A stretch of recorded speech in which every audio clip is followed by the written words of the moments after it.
بسم اللہ الرحمن الرحیم نحمدہ ونصلی علی رسولہ الکریم اما بعد۔ تعارف سورہ یاسین۔ اس سورت کا مشہور نام تو سورہ یاسین ہے، لیکن اس کے کچھ اور بھی نام ہیں۔ ایک نام ہے اس کا عظیمہ، بڑی عظیم سورت ہے۔ ایک نام ہے معمہ، کہ اس کی برکات بہت عام ہے، عمومی ہے، تو عمومیت کی وجہ سے اس کا نام معمہ ہے۔ اور ایک نام ہے اس کا دافعہ اور مدافعہ، کہ یہ جب پڑھی جاتی ہے تو بیماریاں اور بلائیں دور ہو جاتی ہیں، دفع ہو جاتی ہیں، اور ان سے دفاع ہوتا ہے، حفاظت ہوتی ہے۔ اور ایک نام ہے اس کا قاضیہ، یعنی یہ جب انسان پڑھتا ہے تو اللہ تعالیٰ اس کی حاجات کو پورا فرماتے ہیں۔ قرآن پاک کی جو ترتیب ہے، اس ترتیب میں تو اس سورت کا شمار 36 ہے۔ اس سے پہلے 35 صورتیں ہیں، یہ 36ویں نمبر پر ہے۔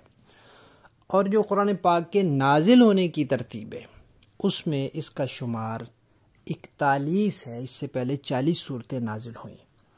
اس سورت کے اندر 5 رکوع، 83 آیات، 739 الفاظ اور 3090 حروف ہیں۔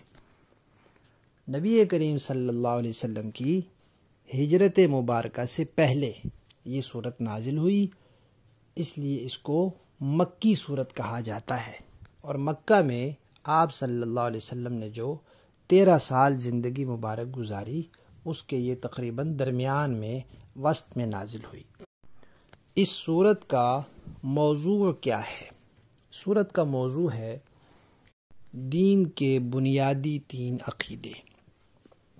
ان کو اصول ثلاثہ کہا جاتا ہے: توحید،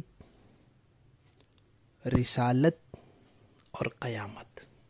یہ اس کا موضوع ہے، اور اس میں بھی قیامت کا عنوان زیادہ زوردار طریقے سے اس میں بیان ہوا ہے۔ اس کے علاوہ اس صورت میں جو مضامین بیان ہوئے ہیں، ان میں یہ کہ جب قیامت ہوگی تو ایمان والوں کے لیے انعام ہوگا، اللہ تعالیٰ کی طرف سے ان کا اکرام ہوگا، اور جو منکر لوگ ہیں، نہیں ماننے والے، کافر ہیں یا بد عمل ہیں، پھر ان کے لیے سزا ہے۔ اسی طرح اس صورت کے اندر قرآن پاک کی اہمیت بھی بیان ہوئی ہے۔